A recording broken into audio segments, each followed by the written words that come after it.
बिस्मिल्लाहिर्रहमानिर्रहीम। अस्सलाम वालेकुम। क्रॉस टॉक के साथ मैं हूं जजान डार। आज हम अपने प्रोग्राम में दो इशू पर बात करेंगे। सबसे पहले कमिश्नर रावलपिंडी लियाकत अली जट्टा साहब ने आज कौन से संगीन इल्ज़ामात लगाए हैं उसके मतलब हम आपको बताएंगे। और दूसरा, पाकिस्तान में इस वक्त मुआशी क्या कंडीशन है, क्या पाकिस्तान डिफ़ॉल्ट की तरफ जा रहा है, उसके मतलब हम आपको बताएंगे।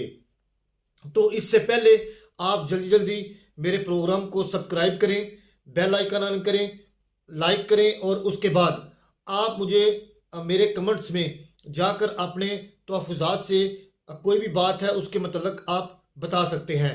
तो चलते हैं हम सबसे पहले रावलपिंडी। आज रावलपिंडी के कमिश्नर लियाकत अली चट्टा साहब जो से हैं, उन्होंने चीफ इलेक्शन कमिश्नर और चीफ जस्टिस ऑफ पाकिस्तान के ऊपर बड़े संगीन इल्ज़ामात लगाए हैं।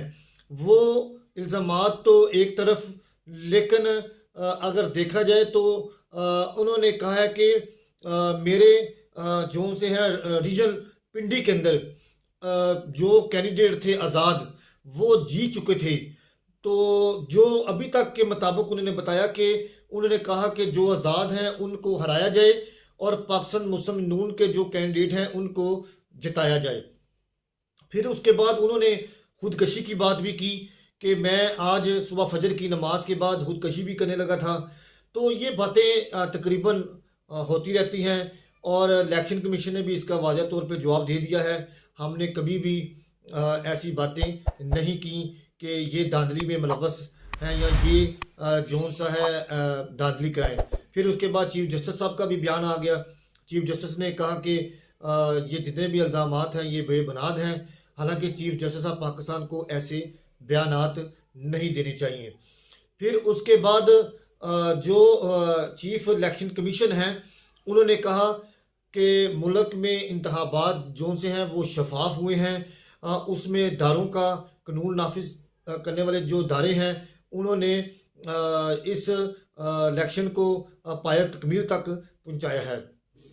तो अब देखते हैं कि इलेक्शन को कौन मॉनिटर करता है।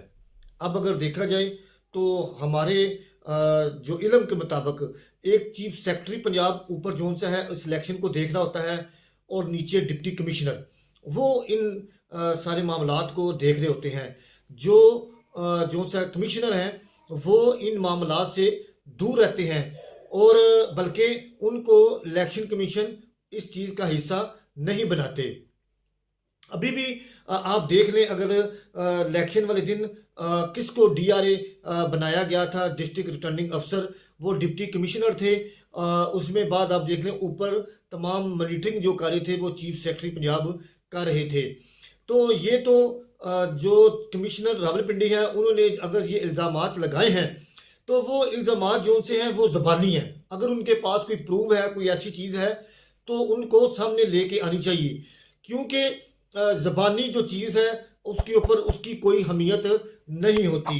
अब जो सा है हमारी इत्तला के मुताबिक सीपीओ रावलपिंडी उन्होंने कमिश्नर रावलपिंडी लियाकत अली चट्टा को गिरफ्तार भी कर लिया है और उनको नामालूम मकामात पर भी ले गए हैं।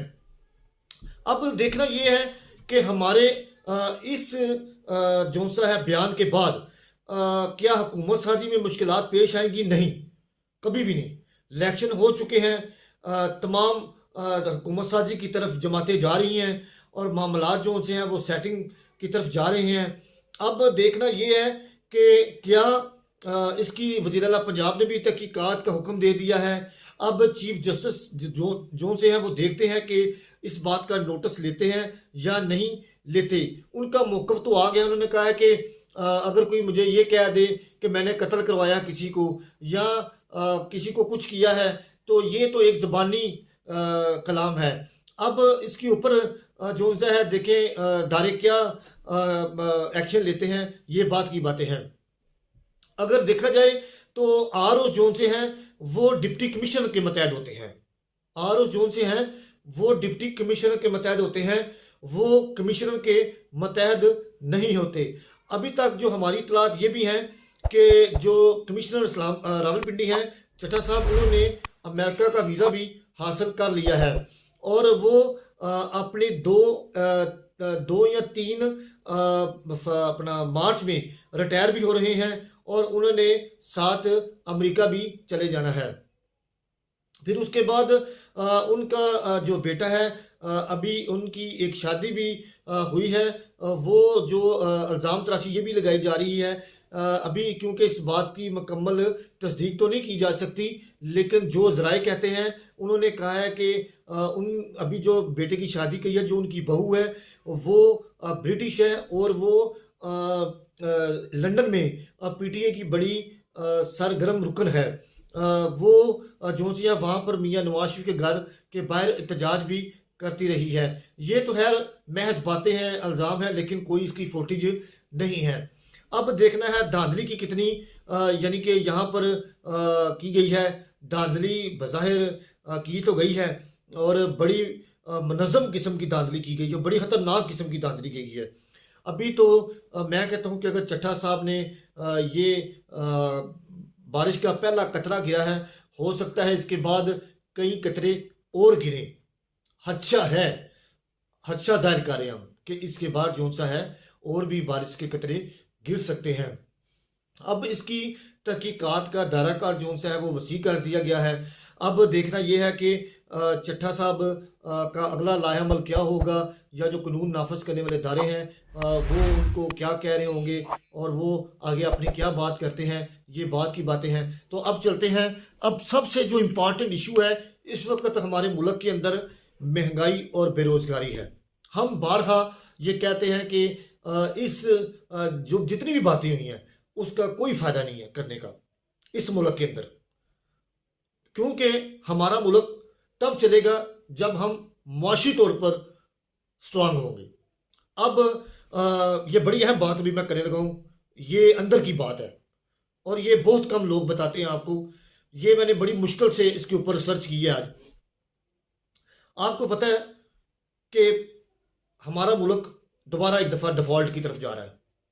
वो किस तरह, अब देखते हैं कि हमें पाकिस्तान से लेकर अभी तक हमारे ऊपर कौन सी मुश्किलात आई हैं, उसके मतलब हम आपको बताते हैं। पहले इंतज़ामी अमूर वो आपने देख लिए, मुआशी मसाइल हमारा क्या है वो भी आपने देख लिया, नहरी पानी का मसला वो भी आपने देख लिया, आइनी मसला क्या हमारा वो भी बड़ा इंपॉर्टेंट है। अगर इनमें से दो पिलर जो से हैं वो ना हो तो हमारा मुल्क नहीं चल सकता। वो कौन से हैं? मुआशी और आइनी। अगर आइन ना हो तो मुल्क कैसे चलेगा? मुआशी पैसा ना हो तो कैसे चलेगा? अब देखना यह है कि पाकिस्तान में अभी जो नए इंतखाबात हुए हैं, जो नई हुकूमत आई है, वो एक दफ़ा फिर IMF के पास जाएगी और हर सूरत जाएगी। इसके बगैर हमारे पास कोई चारा नहीं है। अब देखते हैं कि हम इस वक्त बिल्कुल एज पे खड़े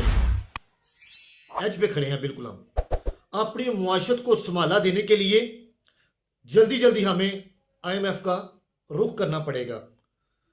फिर उसके बाद जो महलूत हुकूमत बनी थी उसने जाने से कबल IMF से $3 अरब लिए थे। वो $3 अरब जो से हैं वो उन्होंने डिफ़ॉल्ट से बचने के लिए लिए थे। फिर नई हुकूमत को फ़ौरन IMF से रजू करना पड़ेगा। पाकिस्तान को इस वक्त इक़्तिसादी बहरान का बड़ा शदीद दबाव है।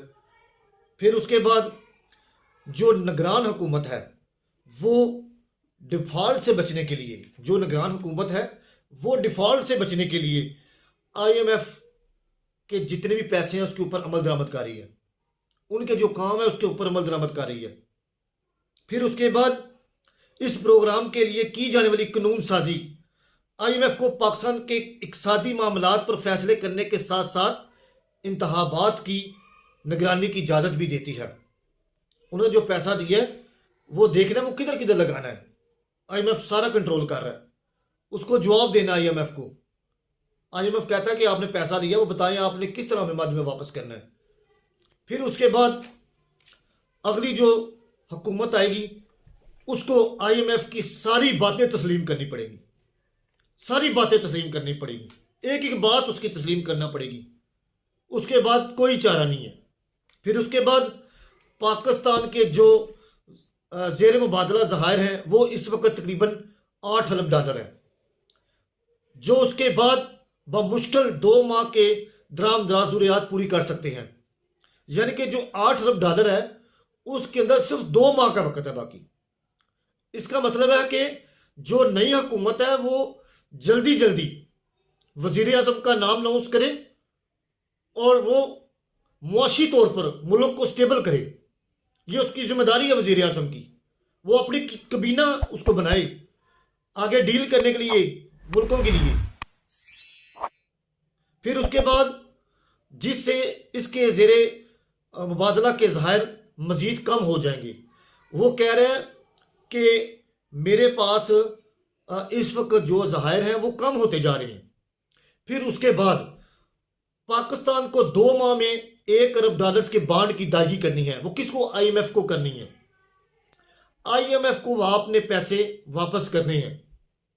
वो अब देखते हैं हुकूमत पाकिस्तान जो भी नहीं बैठेगी वो क्या करती है। बज़ाहिर महंगाई आएगी और आप देख रहे हैं बिजली के बिल महंगे होते जा रहे हैं।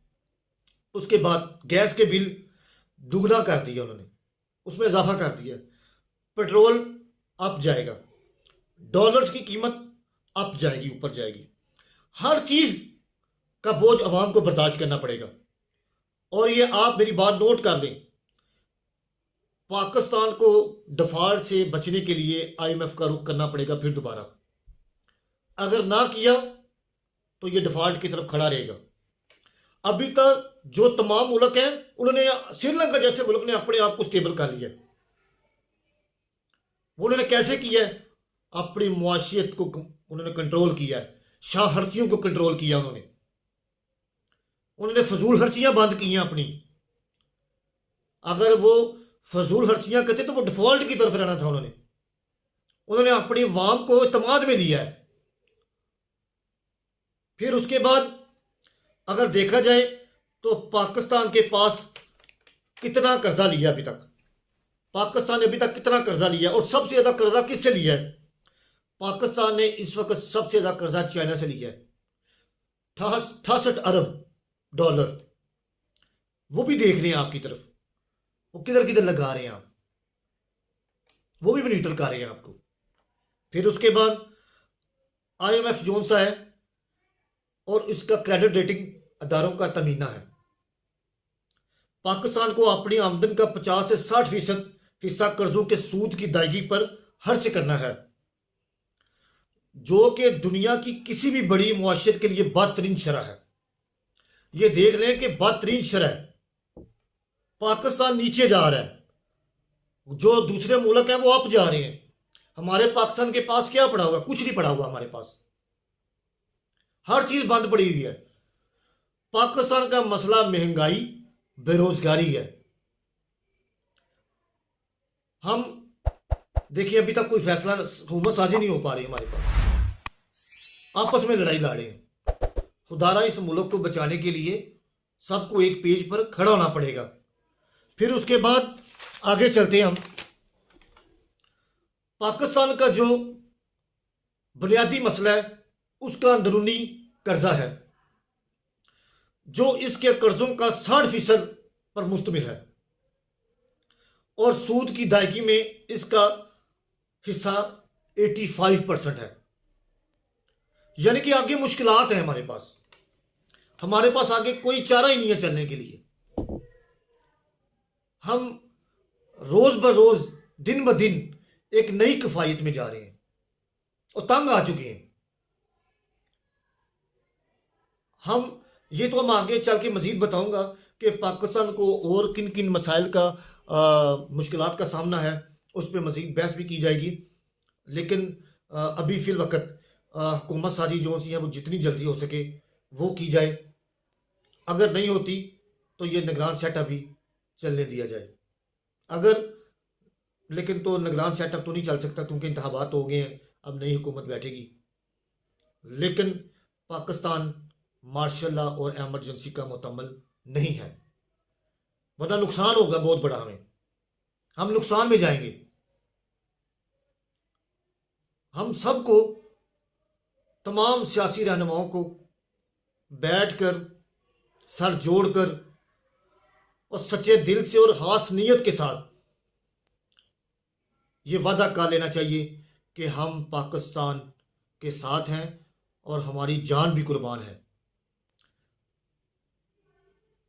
और हम अपने पाकिस्तान के दारों को कैसे मजबूत करें? अगर वो मजबूत होंगे तो हम सब मजबूत होंगे। और किसी के ऊपर बेबुनियाद इल्ज़ाम तराशियां नहीं लगानी चाहिए, हमेशा सबूत के साथ लगानी चाहिए। अगर आपके पास सबूत है